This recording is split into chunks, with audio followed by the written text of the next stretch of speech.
본 방송에서 제공하는 투자 정보는 투자 판단에 대한 조언입니다. 방송에서 제공하는 주식의 가치, 가격 상승 및 하락에 대해서는 방송사에서 보장하지 않습니다.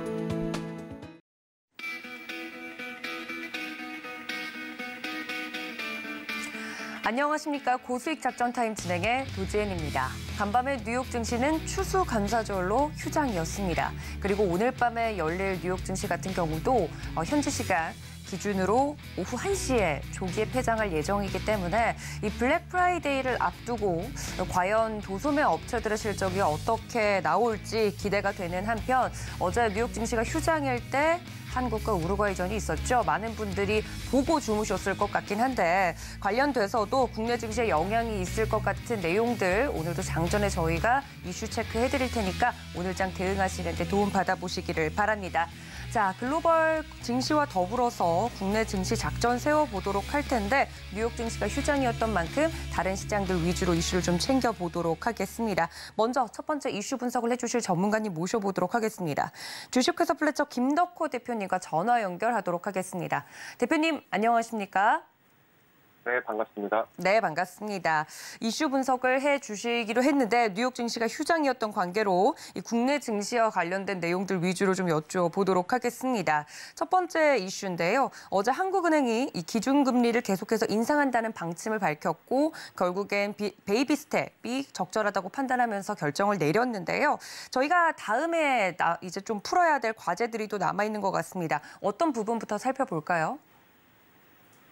네, 우선은 이제 FOMC의 눈치를 계속 볼 수밖에 없는 한국은행이 이번에 이제 베이비 스텝을 진행을 했다는 점들에서는 우선 국내 투자자분들께는 굉장히 또 이제 좋은 기회라고 생각을 하고 있습니다.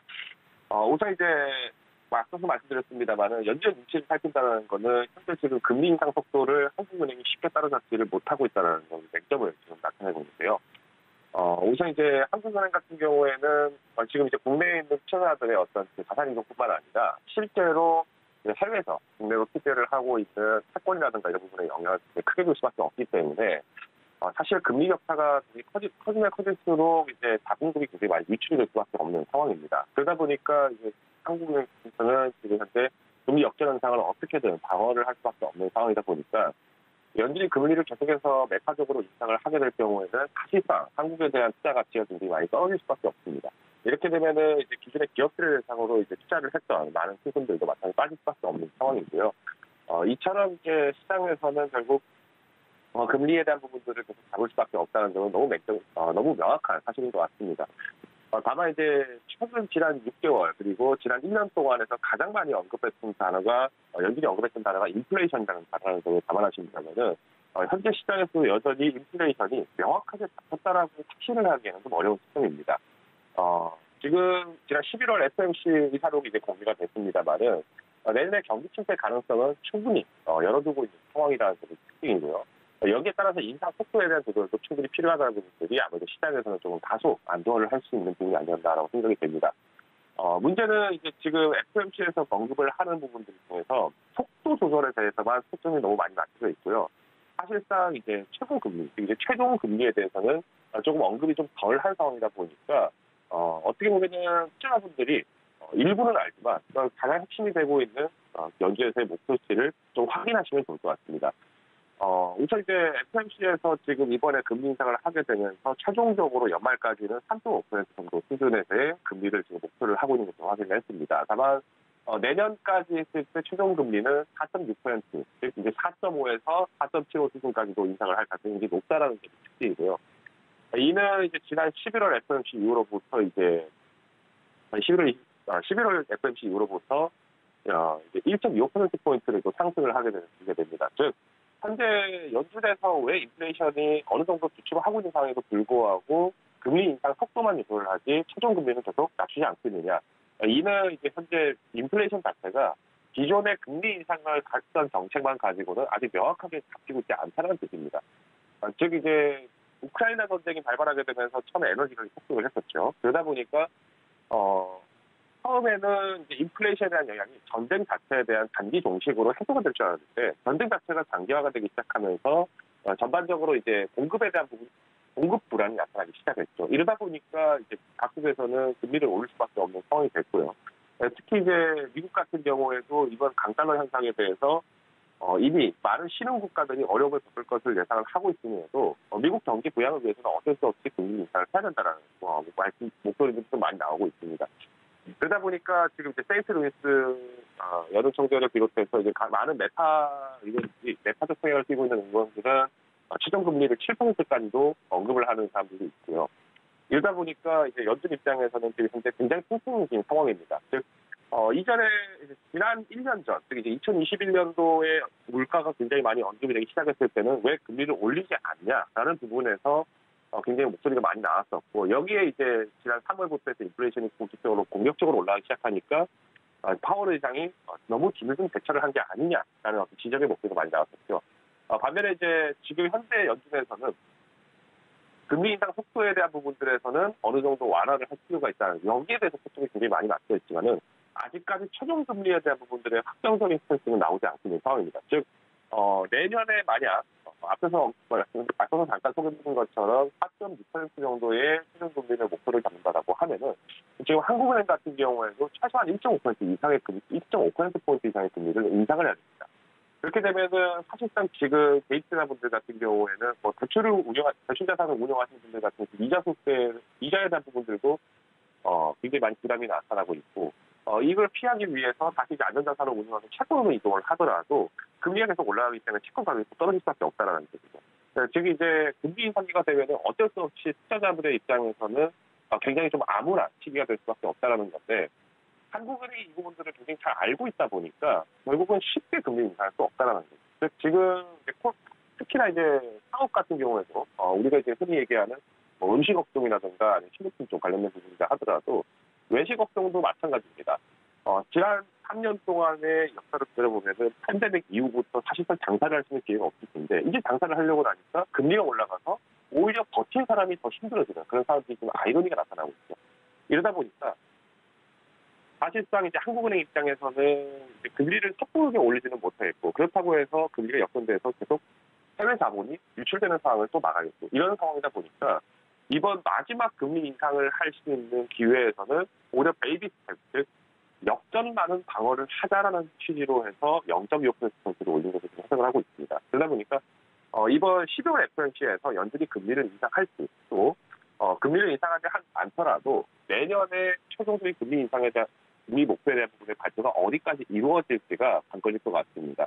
이렇게 되면 이제 한국은행에서는 결국 금리 인상에 대해서 각오를 할 수밖에 없는 상황이고, 마찬가지 투자자분들도 결국 환율 방어가 계속 원활하게 되지 않는다면은 경기 침체까지도 충분하게 각오를 하고 접근하셔야 한다는 겁니다. 즉 현재 이제 연준에서는 여전히 인플레이션에 대한 부분들에서의 금리 정책이 영향력이 좀 미비하다라고 지금 판단을 하고 있고, 여기에 따라서 이제 수요와 공급 자체가 계속 불균형이 해소가 안 될 경우에는 마찬가지로 공급에 대한 가격을 안정화시키기 위해서라도 금리를 좀 더 공격적으로 올릴 수 있다는 점을 참고하시면 좋을 것 같습니다. 그래서 호객 투자자분들께서 지금 이제 연말이기도 하고, 또 여기 이제 특히 이제 연말이 되면 다가올수록 또 배당에 대한 기대감도 높아질 수밖에 없기 때문에 특히 이런 시기에서 지금 금리 인상이 어느 정도 예고가 되어 있고 아직 불안정한 시기, 이제 경기 침체로 갈 수 있을지 아니면은 둔화해서 다시 회복기로 전환할 수 있을지에 대한 부분에 가늠들이 좀 쉽지 않은 구간이라면은 오히려 펀더멘털이 강한, 특히 이제 부채비율이 굉장히 좀 낮은 종목들을 중심으로 해서 공략을 하시면서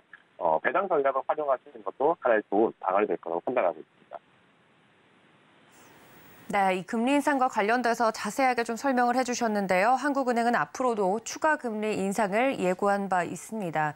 관련돼서 경제에 미칠 영향과 저희가 체크해봐야 되는 포인트들 짚어드렸으니까 금리 인상과 관련된 이슈 여러분들 챙겨가 주시면 좋을 것 같습니다. 자, 다음 이슈로 좀 넘어가 보도록 하죠. 또 경제 지면을 뜨겁게 달구고 있는 이슈 중 하나입니다.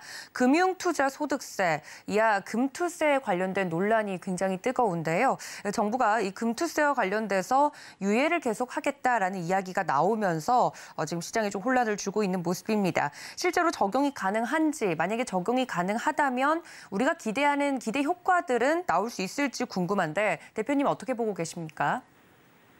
일단 이제 금투세라고 하는 것은 기존에 이제 세금을 매기지 않았던 이제 투자소득세에 대해서 마찬가지로 세금 부분들을 좀 더 강화하겠다라는 의도를 볼 수 있습니다. 즉 이제 금투세 자체 도입에 대해서 2020년도 12월에 이제 여야가 모두 합의를 했던 상황인데, 이는 이제 앞으로 이제 2년 뒤의 상황에 대해서 충분하게 거래를 한 이후에 이제 주식장에 붕괴가 됐을 때는 투자자의 손실을 2월에서 적용을 할 수 있고요.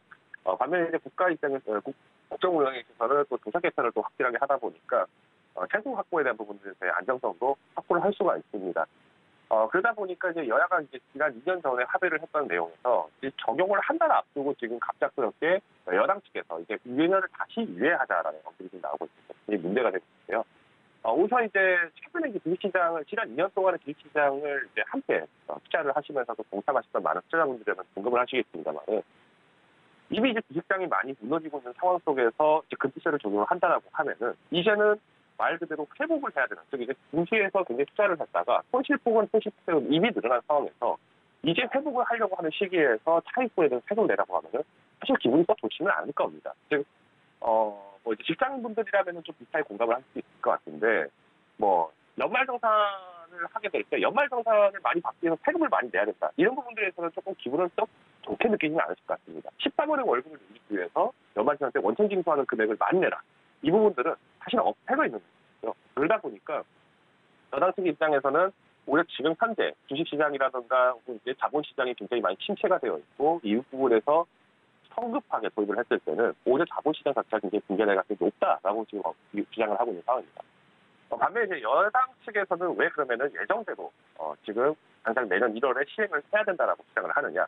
우선은 이제 사수 확보에 대한 부분들 문제성입니다. 지금 현재 이제 윤석열 정부가 들어선 상황 이후에도 마찬가지로 지금 재정 건전성이 굉장히 많이 악화가 되어 있는 상황이고요. 여기에 더불어서 이제 지금 사수 확보뿐만 아니라 기존의 이제 투자 자체에 대한 부분들에서 우리가 흔히 얘기하는 슈퍼 개미에 대한 부분들의 대상에 대해 세금 부분들도 충분하게 소득을 가져갔기 때문에 여기에 대해서 사실을 부과한다는 부분에서는 사실상 투자자분들이 굉장히 어려운 상황이 맞습니다. 반면에 이제 지금 도세 개편을 하고 있는 상황 속에서 개미들, 즉 이제 윤석열 정부에서 이제 권성동 원내대표도 마찬가지로 투자자, 대부분의 투자자를 위한 개미 투자자들을 보호해야 한다는 취지로 지금 언급을 하고 있음에도 불구하고 실질적으로 지금 현재 정부에서 비과세 기준을 기존의 10억에서 대상을 하는 거에서 100억으로 지금 확장을 하고 있죠. 이러다 보니까 사실상 양육세는 100억 이상으로 소득을 만들어내는 차익거래를 100억 이상으로 만들어내는 분들 같은 경우에는 사실상 개인이 아니라 법인입니다. 법인. 그러다 보니까 지금 여당 측에서는 법인들 중심으로 해서 지나친 감세 효과만 만들어내고 있는 게 아니냐. 즉 이제 초부자 감세를 진행하고 있는 것이 아니냐. 여기에 지금 이제 대응을 하다 보니까 지난 이제 도사위에서도 마찬가지로 이제 도사위에서도 마찬가지로 지금 실질적으로 운영을 하기가 지금 적용을 하기가 굉장히 좀 어려워지고 있는 차질을 만들고 있는 상황이라고 볼 수 있을 것 같죠. 그렇기 때문에 지금 이제 만약 금투세가 지금 이제 유예가 되냐 혹은 유예가 되지 않고 합의안이 나오냐 여기에 따라서 이제 실제로 투자자분들이 취하셔야 될 포지션은 좀 많이 차이가 생길 거라고 판단을 하고 있습니다. 우선은 이제 만약 유예안이 적용되지 않고 실제로 적용을 바로 했을 때는 아마 한국 시장에서 가장 큰 타격을 보는 시장 중 하나는 주식시장보다도 채권시장이 될 가능성이 높습니다. 이는 이제 한국 채권시장 같은 경우는 지난 레고랜드 사태 때, 강원도지사 레고랜드 사태 때, 이제 불신 자체가 굉장히 많이 커지다 보니까, 실용등급의, 실질적인 실용등급이 좀 많이 떨어졌다고 볼 수 있습니다. 그러다 보면은 사실상 하이리스크를 가져가는 수밖에 없습니다. 즉, 이제 높은 이자 수익률을 반환을 해야 되는데, 기업 입장에서는 사업을 하기 위해서 지금 자금 유출이 안 되고 경기가 어렵기 때문에 투자를 하려고 자금을 모집하는 채권을 모집하는데 이 채권을 발행하는 과정에서 이율은 너무 높아지고 여기에 더불어서 그럼 이제 투자자분들이 실제로 높은 이제 흔히 말하는 이제 하이힐드라거나 아니면 정크본드화 되어 가고 있는 상황 속에서 높은 이율을 갖고 접근을 했는데 오히려 이자 소득세에 대해서도 마찬가지로 자본소득으로 마찬가지로 이제 회수를 하게 되면 이자 소득은 이자 소득세만 냈던 채권에서 여기에 이제 정정되어 있습니다. 매매 차익에 대한 부분들에서 세금을 또 추가로 납부를 한다는 거죠. 그러다 보면은 사실상 채권 거래가 더 어려워질 수밖에 없습니다. 즉 이제 만기 채권으로 가져가게끔 만든다라고 하면은 하나의 전략을 될 수 있지만 오히려 그만큼 만기를 가져가게 되는 데 있어서의 채권에 대한 메리트 자체는 더 떨어질 수밖에 없다는 거죠. 이러다 보니까 이제 결국 이제 여러분께서 투자자분들께서 투자를 하실 때 현재 이제 뭐 채권형 펀드라든가 아니면 주식형 펀드라든가 이런 부분들을 좀 운영하시는 분들도 그렇게 되실 것 같아서 말씀드리자면은 우선은 이제 주식형 펀드나 혹은 이제 주식 상품, 즉 이제 실질적인 어떤 이제 주가에 영향을 미치는 그 같은 경우에는 유예안이 적용되지 않을 경우에는 마찬가지로 현실 객관적으로 이제 발휘가 되기 때문에 여기 이제 단기적인 변동은 좀 충분하게 나타날 가능성이 높다라고 판단을 합니다. 그러나 이제 주식 거래세 같은 경우에는 이제 0.23%에서 이제 0.1%로 좀 낮출 수 있는 기회가 되기 때문에 사실상 이제 세부분에서의 부담을 좀 경감할 수 있는 야당 측의 어떤 의견도 좀 반영이 될 수 있기 때문에 10억 이내의 규모를 운영하시는 분이라면 상대적으로 좀 양호한 방어를 할 수 있다고 볼 수 있을 것 같고요. 반면에 이제 100억 이상의 자산을 운영하시는 분들 같은 유예안이 적용되지 않는다면 좀 쉽지는 않을 것 같습니다. 그러다 보니까 아무래도 이제 현금화가 좀 많이 빨리 일어날 것 같은데 실제로 이 큰 자산들을 한 번에 매각을 하기가 쉽지가 않습니다. 그러다 보니까 유예안이 적용되지 않더라도 유예안이 적용되지 않고 바로 직발이 되더라도 사실상 시장에서 대량의 매물이 나온다고 하기에는 좀 쉽지 않아 보입니다. 반면 이제 유예안이 적용될 경우에는 상대적으로 시간을 좀 벌 수 있기 때문에 지금 경기 침체 위기에서는 좀 어느 정도 리스크 해지를 할 수 있는 가능성은 충분히 있습니다. 다만 채권형 펀드 같은 경우, 특히 이제 국내 중심의 채권형 펀드 같은 경우에는 어느 정도 현금화를 하시는 분들이 더 이용할 수 있습니다. MMF 상품과 같이 이렇게 단기성 채권으로 전환하시는 것도 하나의 좋은 대응이 될 거라고 판단하고 있고요. 결론적으로는 앞서서 이제 한국은행에서 어떻게 금리 인상을 하느냐, 그리고 내년에 경기 침체 가능성이 얼마나 높느냐, 마지막으로 이제 국내에서도 금투세 관련된 부분들 정책이 얼마나 바뀌느냐에 따라서 변동성들이 굉장히 좀 극대화될 수밖에 없는 한국 시장이기 때문에 여기 이제 방어적 포트폴리오를 받으시는 운영하시는 부분으로 검토를 좀 드리면 좋겠습니다. 네, 금투세 관련된 이슈까지 짚어봤습니다. 지금까지 주식회사 플래처 김덕호 대표님과 함께했습니다. 대표님 고맙습니다. 감사합니다. 네, 이렇게 자세하게 이슈 먼저 만나봤고요. 다음 국내 증시 작전 세워볼 수 있도록 이야기해 주실 전문가님 모셔보도록 하겠습니다.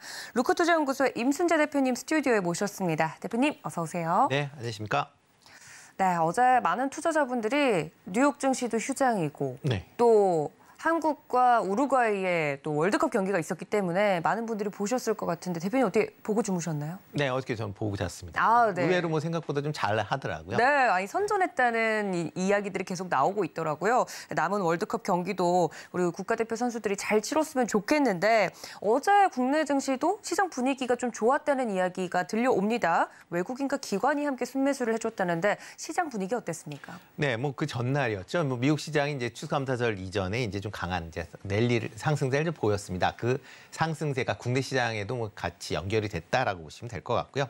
통화 긴축 완화 기대감이 아마 시장의 투자 심리를 좀 회복시키지 않았나라는 생각을 해보고 있습니다.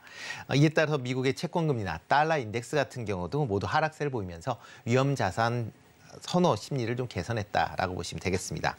이에 따라서 어저께 외국인 같은 경우 매수를 많이 한 1,200억 정도 매수를 했고요. 기관 같은 경우도 한 660억 매수를 하는 그런 모습을 보였습니다. 특히 이제 지수 관련 대형주의 매수가 집중화가 되면서 전체 전반적인 지수가 상승세가 좀 두드러졌다라고 보시면 될 것 같습니다. 특히 이제 시가총액 상위 10개 종목을 본다라고 하게 되면 기아를 제외한 9개 종목이 전부 상승을 기록할 만큼 상승세가 좀 좋았었던 그런 모습입니다. 특히 코스피 같은 경우는 외국인이 이제 3거래일 연속 지금 순매수를 이어가고 있고요. 순매수 규모가 한 2,300억 정도 되고 있는 그런 상황입니다. 연기금 같은 경우 이제 9일 만에 순매도를 보이다 순매수로 전환을 했고요. 전일 한 114억 정도 순매수하는 게 좀 특징적이지 않았나 싶습니다. 코스닥 같은 경우는 개인이 순매도를 보였고 외국인 기관이 순매수를 순매수하는 그런 모습을 보였고요. 이틀 연속 순매수가 이어지고 있는 그런 상황입니다. 업종별로 본다라고 하게 되면 대부분의 업종이 상승이 좀 많았고요. 특히 거래소 같은 경우는 종이목재, 증권, 보험, 서비스업, 화학 등이 2% 내외의 높은 상승률을 기록을 했습니다. 코스닥 같은 경우는 오락문화, 종이목재, IT 종합, 그다음에 일반 전기전자 업종이 2% 넘는 상승세를 보일 만큼 상승세가 좀 두드러졌다라고 보시면 되는데요. 특히 이제 종이목재 같은 경우에는 전일 일회용품 사용 제한 때문에 그거에 대한 상대적인 이제 수혜가 기대가 되면서 종이 목재 관련된 업종 내의 종목들이 강한 그런 상승세를 보이는 그런 모습이었습니다. 외국인 기관들은 전부 2차 전지, 신재생에너지 중심으로 순매수를 보이는 그런 모습을 보였고요. 코스피 같은 경우에는 뭐 외국인 같은 건 하나솔루션, 삼성전자, LG에너지솔루션, 삼성 SDI, LG화학, 그러니까 하나솔루션하고 뭐 삼성전자를 제외하고는 뭐 2차 전지 관련주다라고 보시면 될 것 같고요. 기관 같은 경우도 삼성 SDI, SK하이닉스, 하나솔루션, CS윈드, LG화학 같은 그런 종목을 매수를 했습니다. 코스닥 같은 경우는 뭐 외국인 기관이 동시 매수한 종목을 보면 에코프로비엠비가 뭐 대표적이다라고 보시면 될 것 같고요. 그만큼 최근 시장 내에서 2차 전지주에 대한 외국인 기관에 대한 수급이 상당히 좀 개선되고 있는 그런 모습을 좀 보이고 있습니다. 뭐 전일 시장적으로 특징적이다라고 하게 되면 금융통화위원회가 개최가 됐습니다. 이를 통해서 기준금리가 3.25%로 인상이 결정이 됐고요. 한은에서 사상 처음으로 6회 연속, 그러니까 올해 뭐 4월, 5월, 7월, 8월, 10월, 그러니까 11월까지 6회 연속 기준금리 인상을 결정을 했습니다.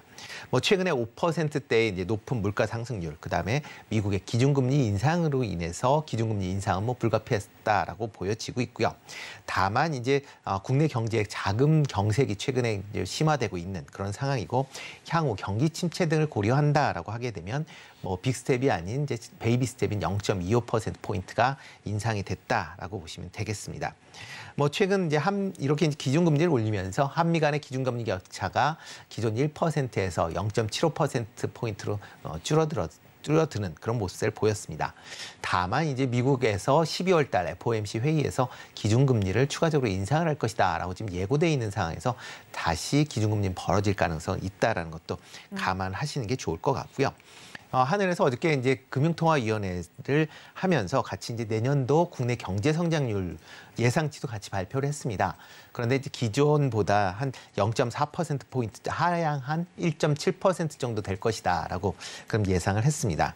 그만큼 이제 내년에 뭐 국내 경제가 조금 이제 올해보다는 좀 둔화될 가능성이 있다라고 보여지고요. 특히 내년 물가 상승률 예상치도 3.6%를 예상을 할 만큼 뭐 물가 수준도 여전히 높은 수준이 이어질 가능성은 충분히 있다라고 보시면 되겠습니다. 뭐 전일 원달러 환율은 달러 인덱스 하향으로 1,320원대로 하향을 했습니다. 뭐 하루 이제 하락폭이 23.7원으로 지난 11일 59.1원 이후에 두 번째로 큰 하락폭을 기록한 그런 모습을 보였고요. 특히 미국 연준의 기준금리 속도 조절 가능성, 그다음에 유럽의 경제 지표 호조로 인한 달러 인덱스가 105포인트대로 이제 하락을 했다라는 게 가장 큰 이유 아닌가 싶고요. 또 하나 이제 위안화 같은 경우도 지금 중국의 인민은행이 위안화 절상을 고시하면서 강세로 전환했다라는 게 워낙 강세 주요 원인으로 작용을 했다라고 보시면 되겠습니다. 네, 어제 국내 증시 흐름 아주 자세하게 좀 짚어주셨습니다. 말씀해 주셨던 것처럼 내년 전 세계적인 경기 침체 예고가 되어 있는 가운데 다음 이슈로 좀 넘어가 보도록 하겠습니다. 여기에 맞물려서 화물연대 총파업을 시작으로 민주노총의 파업 투쟁이 본격화되고 있다고 합니다. 이미 파업에 들어간 공공운수노조를 비롯해서 학교 비정규직 노조와 서울교통공사, 철도노조까지 파업을 예고하면서 이 경제 피해 규모가 추산이 되고 있는 상황인데 수조 원에 이른다고 합니다. 또 쇼핑 시즌 앞두고 이렇게 파업이 돌입이 됐기 때문에 걱정이 큰데요. 어떤 부분부터 저희가 짚어볼까요? 네, 뭐 어저께 이제 화물연대가 이제 파업을 하면서 네. 이렇게 이제 물류에 대한 이제 많은 걱정들이 뭐 생긴 것도 사실입니다. 특히 여기에 이제 12월 2일에는 이제 철도 노조도 지금 파업을 하겠다라고 지금 예고를 해놓은 상황이어서 만약 이렇게 화물연대와 그다음에 철도 노조가 같이 파업을 한다라고 하게 되면 물류에 대한 상당히 이제 부담감이 작용할 수밖에 없다라고 보시면 될 것 같습니다. 뭐 전일 이제 화물연대가 이제 안전 운임 쟁취를 위해서 이제 총파업에 이제 들어갔습니다. 지난 6월달에 이제 화물연대가 한번 파업을 하고 그다음에 정부 측과 이제 합의를 통해서 파업이 이제 종료가 됐다라는 것들을 이제 많은 투자자분들이 아실 텐데요. 그때 이제 안전 운임제 연장과 관련돼서 일정 부분이 좀 합의가 됐다라고 이제 발표가 됐습니다. 그렇지만 이제 그때 당시에도 화물연대와 그다음에 정부 측의 발표문의 그런 이제 문구 차이로 인해서 약간 상이한 그런 이제 내용을 좀 발표를 했었거든요. 그렇기 때문에 그때 당시에도 과연 파업이 제대로 종료가 된 것이냐라는 좀 의구심을 가졌는데 이번에 화물연대에서 정부 측의 그 이제 합의문 파기를 했다라는 그런 얘기를 하면서 이번에 다시 파업을 진행을 했다라고 보시면 되겠습니다. 뭐 6월달에 파업을 하면서 2조 원 정도의 이제 파업에 따른 경제적 손실이 발생을 했다라고 할 만큼 화물연대가 파업을 한다라고 하게 되면 국가 전체적으로 상당한 손실이 불가피한 그런 상황이다라고 보시면 될 것 같고요. 이번에 이제 문제가 되고 있는 안전 운임 제도를 본다라고 하게 되면 이제 화물 운송 종사자, 보통 이제 화물 기사라고 저희가 많이 얘기를 하고 있는데요. 적정 임금을 보장을 해서 과속이나 과적, 과로 등을 방지해서 교통 안전을 확보하자라는 그런 이제 내용을 주로 담는다라고 보시면 될 것 같고요. 뭐 국토부 장관이 이제 그 해당 운송 품목을 선정을 해서 매년 10월 말에 안전 운임을 공포를 하게 됩니다. 그렇게 되면 화주나 그다음에 운송 사업자는 이 금액 이상을 화물 기사들한테 지급을 해야 된다는 어떻게 보면 강제 규정이 있다라고 보시면 되겠습니다. 뭐 2000년도에 이제 3년간을 한시적인 그 제도를 이제 도입을 한 그런 상황이고요. 그다음에 추후 제도 논의는 제도 효과성을 이제 검토를 한 이후에 결정하기로 이제 합의를 해서 시작을 했습니다. 그 3년 이제 한시가 올해 말로 이제 종료가 되기 때문에 그래서 화물연대가 이거에 대한 연장 아니면 폐지를 얘기를 하면서 파업을 지금 진행을 하고 있다라고 보시면 될 것 같고요. 일단 화물연대는 이거에 이제 연장이 아니라 이제 제도 자체를 아예 이제 곧 정착시키자라는 그런 내용이고요. 이와 더불어 현재 그 관련된 해당 품목을 수출입 컨테이너, 그다음에 시멘트 2개 분야로 한정되어 있는데요. 이거를 뭐 철강제, 자동차, 위험물, 사료곡물, 택배지, 간선 뭐 여기까지 5개를 추가하자라고 하는 그런 이제 요구 조건을 내걸고 있는 그런 상황입니다. 정부는 이제 안전 운임제를 이제 3년 동안 추가적으로 연장하는 데는 이제 그러니까 동의를 한 그런 상황입니다. 그렇지만 그 안전 운임제가 현재 그 뭐 예상했었던 것만큼 이제 실효를 가지는 못하기 때문에 이거에 대해서는 상당히 좀 부정적인 그런 이제 여론이 좀 있는 그런 상황이고요. 특히 안전운임제를 확대 실시한다라는 거는 이제 기존의 기업체들한테 상당히 부담감을 가질 수밖에 없기 때문에 이거는 뭐 절대 안 된다라는 입장을 고수하고 있는 그런 상황입니다. 이와 덧붙여 이제 원희룡 국토부 장관이 뭐 전일 이제 이제 발표한 내용을 본다라고 하게 되면 뭐 운송 거부나 또 이제 방해를 하는 그런 게 지속이 된다라고 하게 되면 운송 개시 명령을 이제 발령할 수도 있다라고 예고를 한 그런 상황입니다. 이런 운송 개시 명령은 국토부 장관이 화물기사의 파업을 중지시키고 그다음에 운송 업무를 복귀시킬 수 있는 어떻게 보면 법적으로 갖고 있는 그런 제도다라고 보시면 될 것 같고요. 만약 이렇게 된다라고 하게 되면 양측의 뭐 그런 충돌이 좀 더 격화될 가능성은 충분히 있다라고 생각이 되고 있습니다. 만약 이렇게 양측의 이제 정부나 화물연대의 이제 그 강대강 대치가 심화된다라고 하게 되면 파업이 장기간 좀 이어질 가능성도 충분히 있다라고 보여지고요. 전일은 이제 처음 그러니까 파업 첫날이었기 때문에 뭐 일단 운송 차질은 그렇게 생각보다 크지 않은 걸로 이제 알려져 있습니다.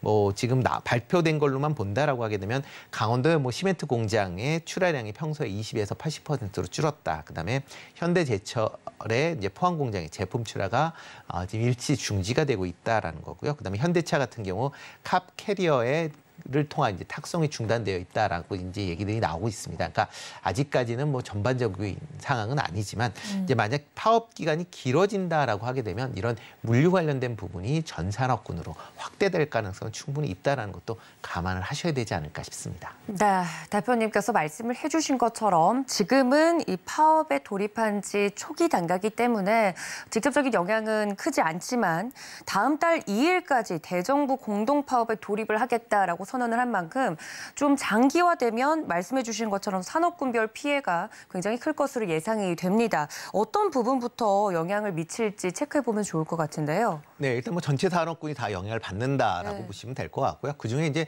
우선적으로 지금 얘기가 나오고 있는 데가 이제 수입 컨테이너, 그다음에 시멘트 분야에 대한 그 운송망 차질이 가장 첫 번째로 얘기가 되고 있습니다. 지금 화물연대에 지금 소속되어 있는 조합원이 한 2만 5천 명 정도로 지금 추산이 되고 있습니다. 전체 화물 기사 중에 한 6% 수준으로 그렇게 많은 그런 인원은 아니다라고 보여지는데요. 대신 이제 컨테이너나 시멘트와 관련된 분야의 조합원들이 이제 많습니다. 한 10,000명 이상이 될 걸로 지금 추산이 되고 있는데요.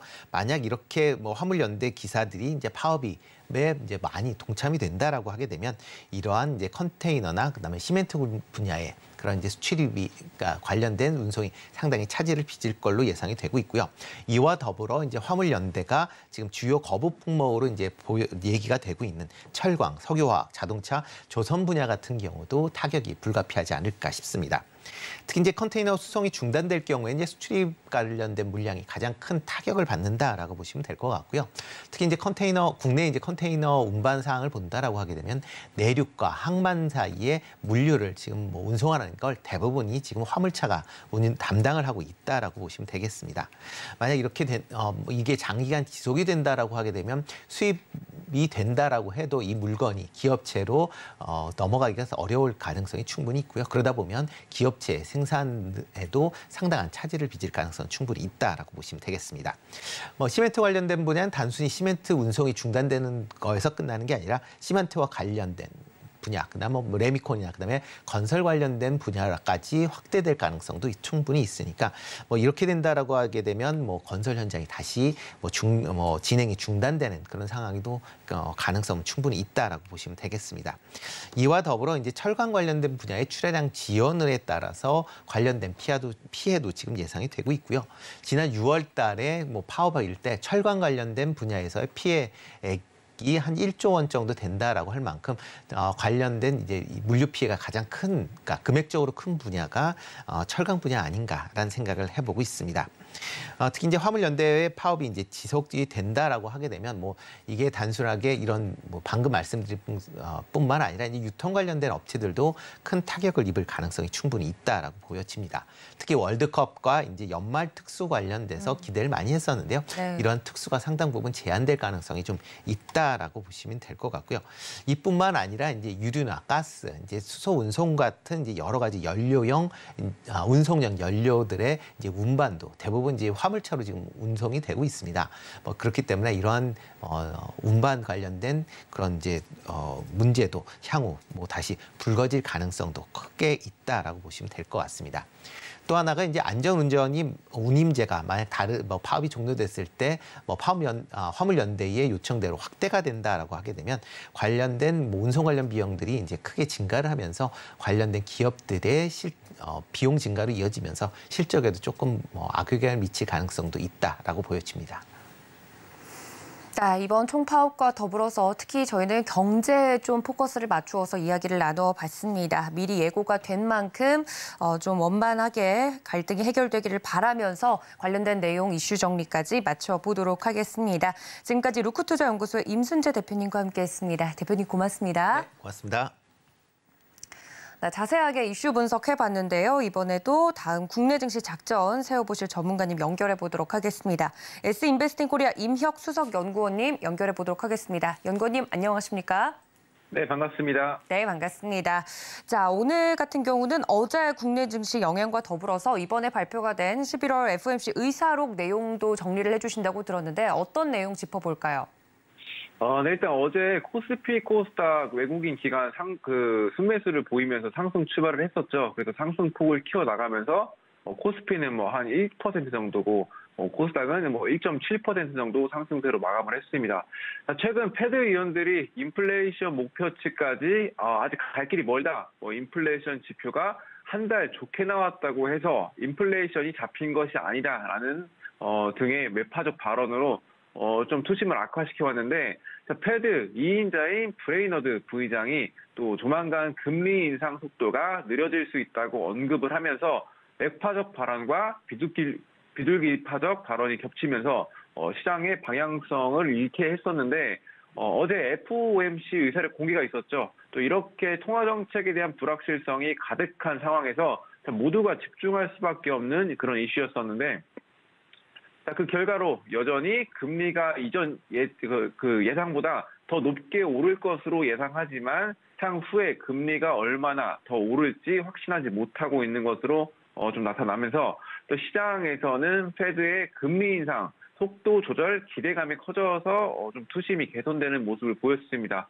자, 계속 지금과 같은 공격적인 속도로 금리 인상을 할 경우에는 금융 시스템에 리스크가 있을 수가 있어서 또 그래서 인상 속도를 낮추면 금융 시스템의 불안정 위험성이 낮아질 수 있다고 지적을 하면서 페드의 긴축 속도 기대감이 좀 나와줬습니다. 자, 그래서 어제 글로벌 증시 전반적으로 좀 상승세를 보였던 하루인데, 자, 최종 금리에 대한 불확실성은 지속이 되고 있습니다. 그래서 기존 기준금리 목표치 3.0%에서 3.25%에서 현재 5%에서 7%까지 언급이 되고 있는 상황으로 또 다음 인플레이션 지표에 더욱 집중될 수밖에 없는 그런 상황이라고 보시면 될 것 같습니다. 그래서 앞으로 페드 의원들이 통화 정책에 대한 언급들을 집중해서 좀 체크를 하셔야 되고, 또 이번에 인플레이션 지표에는 또 예상치를 상회할 경우 이번 상승세를 보인 만큼 급락할 가능성도 있고, 또 반대로 예상치를 하회할 경우에는 인플레이션 피크아웃 기대감이 한 번 더 부각이 되면서 상승 흐름으로 방향성을 잡아가면서 통화 정책에 대한 불안감도 어느 정도 완화가 될 것으로 보이고 있습니다. 그 때문에 그 전까지는 섣부른 접근보다는 보수적이게 시장을 대응하는 것이 좋지 않나 말씀을 드리도록 하겠습니다. 네, 이렇게 어제 국내 증시와 더불어서 FOMC 의사로 관련된 내용까지 이슈 정리를 해드렸습니다. 좀 전반적으로 이야기를 드린 부분이 있으니까 이 점들 여러분들 체크해 주시면 좋을 것 같고요. 자, 본격적인 이슈로 좀 들어가 보도록 하겠습니다. 중국과 관련된 이슈를 준비해 주셨다고 하는데, 지금 중국이 코로나19 신규 감염자 수가 또 약 7개월 만에 역대 최고치를 갈아치우면서 도심 봉쇄와 관련된 내용들이 나오고 있다고 합니다. 굉장히 심각한 수준인가 봐요. 네, 일단 한 주간에 좀 많은 이슈들이 있었는데 그 중에서 한 가지를 꼽자면은 중국 코로나 확진자 증가 소식이죠. 네, 코로나19 사태 이후에 고강도 봉쇄 정책을 펼쳤던 중국에서 좀 코로나 신규 감염자 수가 전일 역대 최고치를 갈아치우는 모습을 보였습니다. 상하이 봉쇄 당시인 지난 4월 13일에 기록한 종전 최고 기록인 28,973명보다 781명 많은 수치인데, 지역별로 살펴보면 광둥성이 8,054명으로 좀 가장 많이 나왔지만, 또 전날보다는 250명이 줄었고 전날 대비 682명 늘어난 충칭시가 7,548명으로 뒤를 이었습니다. 자, 산시성, 스촨성 각각 375명, 54명 증가를 했고, 또 수도 베이징 역시 1,622명이 양성 판정을 받아서 전날보다 늘어난 모습을 보였습니다. 이처럼 코로나19 감염자가 늘어나자 또 중국 당국은 도심을 봉쇄하는 등 여러 가지 지역에서 방역이 대폭 강화되고 있는데, 허난성 정저우는 어제부터 닷새 동안 도심 봉쇄에 들어갔습니다. 오심 8개구는 또 매일 전수 PCR 검사를 하고, 또 외출 시 24시간 내에 PCR 검사 음성 증명서와 관할 서치의 승인서가 있어야 하는 데다가 또 이 기간에 대중교통도 전면 중단이 된다고 하죠. 또 그래서 베이징시는 서우드 공항과 다신공항 이용자들에 대해서 48시간 내에 PCR 음성 증명서와 건강 QR코드 검사를 의무화했고, 또 대형 쇼핑센터들이 줄줄이 또 영업을 중단하는 모습을 보이고 있습니다. 굉장히 강도 높은 코로나 대응책을 또 진행 중으로 있는데, 자, 현재 상황은 좀 물가를 잡기 위한 고강도 긴축을 시행을 하고 있습니다.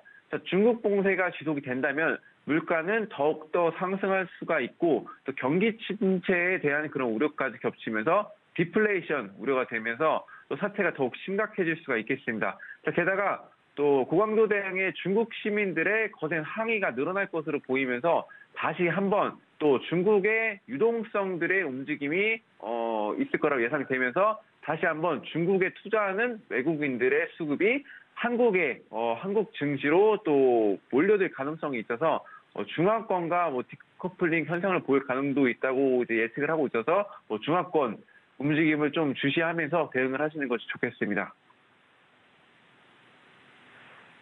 네, 한 주간 여러 가지 이슈가 있었는데 그중에서도 중국과 관련된 이슈 짚어주셨습니다. 자, 그렇다면 이와 더불어서 저희가 오늘 볼만한 종목 어떤 종목일까요? 제가 앞서서 중국 봉쇄 소식 말씀드렸었는데 한 가지 이슈를 더 짚어보고 이어서 종목 추천해 보도록 하겠습니다. 자, 그 중국 봉쇄가 된다면 당연히 집에서 나오지 못하게 되겠죠. 자, 그렇다면은 이제 인터넷으로 이제 구매를 할 텐데 그래서 인터넷 쇼핑의 수요가 몰려들 수밖에 없는 그런 상황입니다. 자, 그리고 어제 추수감사절로 미국 증시가 휴장이었고, 자, 오늘 바로 다음 날부터 뭐가 있죠? 자, 바로 블랙 프라이데이가 있죠.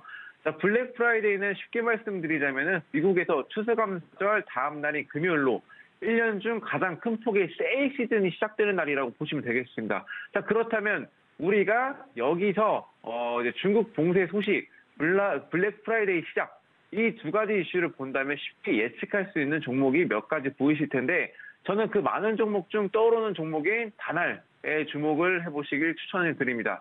다날은 휴대폰 결제 그리고 유무선 결제 서비스를 주요 사업으로 영위를 하고 있죠. 그래서 온라인 게임이나 커뮤니티, 포털, 소셜 커머스 등의 대형 오픈마켓 위주 대형 고객사를 보유를 하고 있고 또 주요 편의점, 요식업, 프랜차이즈, 면세점 등의 다양한 오프라인 고객사를 보유를 하고 있습니다.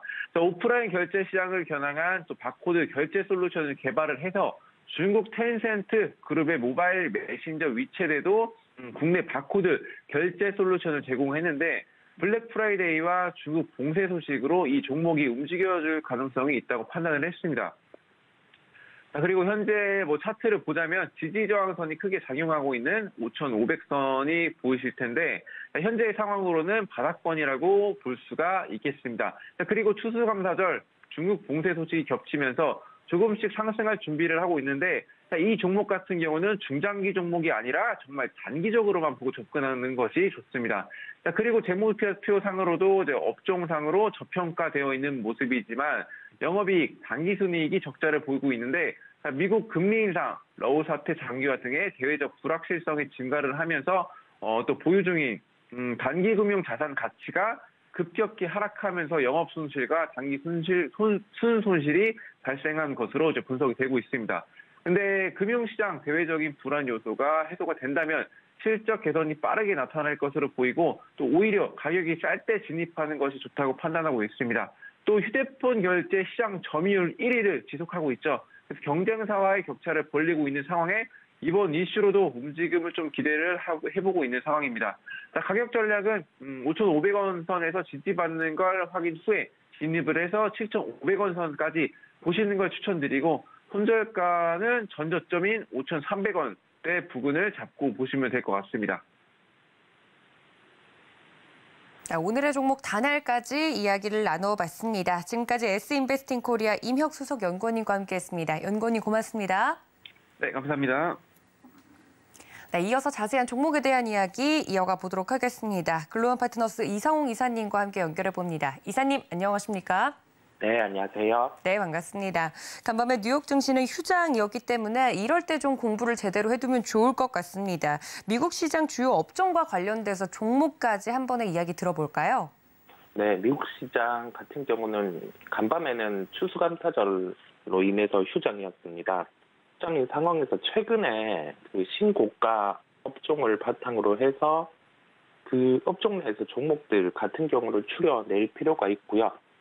이 종목들 같은 경우는 지금 실적에 대해서 반응하는 그러한 종목군이 있을 수 있고 아니면 실제 시장을 대체할 수 있는 그러한 제품들을 판매하는 기업들 같은 경우 주가가 강합니다. 그렇다 보니 우리가 여기에서 연결해서 생각해 볼 수 있는 점은 실적 기반으로 반등이 나온 종목들 같은 경우는 그만큼의 시장 점유율을 가진 기업이 우리나라에 있는지 연결해서 생각을 해볼 필요가 우선적으로 있고요. 시장 점유율이 비슷한 종목이 있다고 하면은 그만큼의 반등에 대한 여력도 증가하게 됩니다. 우리가 그 특성을 먼저 생각을 할 필요가 있겠고, 그다음에 신고가가 나는 업종 종목 중에서 이 시세 같은 경우가 실적에 대한 반응 이외에 산업이 환경이 변하거나 아니면은 여기에 대해서 그 수급의 요소라든지 그 점이 대입돼서 특정 기업만 좀 주가가 좋다고 하면 우리나라와 연결해서는 좀 접근이 무리가 있습니다. 즉 우리가 여기에서 알 수 있는 점 같은 경우는 첫 번째로는 미국의 신고가 업종 종목 같은 경우를 우리나라 상장 주식과 연결해서 생각을 해볼 때 가장 큰 포인트는 시장 점유율 부분이 비슷한지 그 여부에 대한 체크가 필요하겠고요. 두 번째로 이 업종 같은 경우가 실제 그 산업의 수요 공급을 따져봤을 때 수요의 회복을 기반으로 나타나고 있는지 여부, 그다음에 이 수요 회복을 기반으로 해서 실제 지금 증설이 필요하지 않은지까지 연결해서 생각을 해보면 종목 같은 경우를 실제 매매에 대입해야 될지 아닐지라는 결론이 나올 수 있습니다. 실적 기반으로는 농기구 업종이 반등을 하는 모습이었어요, 최근. 업종 중에서는 태양광 업종 같은 경우, 태양광 업종 중에서 모듈 종목들, 미국 같은 경우도 퍼스트솔라가 신고가를 나타내는 모습이었고, 광섬유와 관련된 종목 같은 경우도 신고가를 나타내는 모습이었습니다. 각 개별 업종 쪽의 강세 요소의 중심이고요. 여기에서 우리가 알 수 있는 점 같은 경우는 우리나라 시장에 대입해서 좀 실적 기반으로 해서 그만큼의 조정이 나와 있고 여기에 대해서 반등 요소가 있는지 여부를 따져보면 TYM이라는 기업을 관심주로 말씀드리겠습니다. 주요 사업 같은 경우는 농업용 트랙터, 콤바인을 생산하는 기업입니다. 이 사업을 구성을 해서 이 기업 같은 경우가 우리나라에서만 제품을 판매를 한다면 크게 미국 시장과 관련된 실적과 동조화가 될 수는 없어요. 해외 시장에 대한 매출이 발생하고 있는 구조여야 되고 그래야지 이게 산업에 대한 호조가 연결이 될 수 있기 때문에 그 점에 대한 체크가 필요하고요. 올해 예상 영업이익 같은 경우는 이제 1,000억 원대 중후반 정도까지 데이터가 넘어갔습니다. 1,800억 원 수준까지 나타날 것으로 보이고 현재 시가총액 같은 경우는 3,397억 원 정도로 형성이 되어 있습니다. 이익 대비해서 시가총액이 크게 부담스럽지 않은 구간까지 지금 주가 조정이 나왔고 미국의 그 농기계 업체 비어 같은 경우에 신고가와 연결해서 우리나라 농기계 업체들 같은 경우도 시장 점유율과 관련된 부분에 부각이 가능해서 관심을 가지고 살펴봐도 된다라는 결론입니다. 가격 접근은 2,350원대 접근 가능하다는 결론입니다. 네, 몇 번 저희 프로그램 통해서도 소개를 드렸던 종목으로 기억을 합니다. TYM 오늘 이슈와 더불어서 종목 설명도 해드렸으니까요. 여러분들 이 점까지 함께 기억해 주시면 좋을 것 같습니다. 자, 다음 이슈로 좀 넘어가 보도록 하겠습니다. 물론 좀 이른감이 없잖아 있지만 성장주의 반등세가 좀 일어나고 있습니다. 대표적으로 카카오 그룹주 최근의 흐름이 굉장히 좋았죠. 반등으로 끝나지 않고 더 상승해 줬으면 좋겠지만 이런 흐름 속에서 저희가 주목해 봐야 될 점과 관련돼서 종목까지 이야기해 주시면 감사하겠습니다. 네. 최근에 낙폭과대주의도의 반등이 나타나는 게 시장의 특성이고 이 시장의 특성 안에서 우리가 생각해 볼 수 있는 점은 실적 같은 경우가 안 좋으면 이제 내년 기반으로 해서 좀 종목들을 바라보는 그런 시장이 연출이 돼 있고 실적 기반이 된다고 하면은 그 4분기 내년에 이 실적이 연속될 수 있는지 근데 단순히 그 올해 기준으로 내년에 이익을 대입을 해봤을 때 한 20% 이상의 그런 영업이익 매출이 올라갈 수 있는 그 요소가 있어야지 주가 같은 경우는 그만큼 반응을 할 수 있습니다. 우리가 그 점을 생각을 하고 지금은 빠져있는 종목 중에서 일정이 존재하거나 아니면은 내년에 실적에 대한 가능성이 열려있는 기업 쪽으로 살펴볼 필요가 있다는 점이겠습니다. 종목은 대한광통신을 말씀드리겠습니다. 대한광통신 같은 경우는 우리가 첫 번째 주제를 다룰 때 언급드린 것처럼 미국의 광섬유 업체 같은 경우도 그 신고가의 주가를 나타내고 있고요. 다만 지금 주가의 시세 연속성을 바라봐야 되는 게 영업이익 기준으로 올해 같은 경우는 실적의 부진세가 나타났어요. 적자 정도 아니면 소폭 흑자 이 정도에 그칠 거라서 현재 시가총액 같은 경우 한 1,960억 원 수준으로 거래가 되고 있는데 그럼에도 불구하고 시장에서는 그 실적이 있는 종목과 없는 종목 같은 경우는 시세의 연속성 측면에서 차이가 많이 나기 때문에 일단은 가격의 흐름 같은 경우를 지켜봐야 된다라고 말씀을 드리겠습니다. 가격 접근은 2,780원대 가능하다고 말씀을 드리고요. 두 종목 TYM, 대한광통신 다 시세의 연속성이 없다고 하면 포트에서는 손절 같은 경우를 명확하게 해야 되는 종목이라는 결론입니다. 네, 오늘 말씀드린 두 가지 종목에 대한 대응 전략 자세히 말씀드렸으니까요. 여러분들 이 점까지 꼭 기억해 주시길 바랍니다. 지금까지 글로원 파트너스 이성우 이사님과 함께했습니다. 이사님 고맙습니다. 네, 감사합니다. 네, 저희 장전 전략 모두 세워봤습니다. 본 방송에서 제공해드린 정보는 투자 판단에 대한 조언일 뿐 해당 주식의 가치나 수익률을 보장하고 있지 않다는 점까지 알려드리면서 저희는 장중 대응 전략으로 다시 인사드리겠습니다. 시청해주신 여러분 고맙습니다.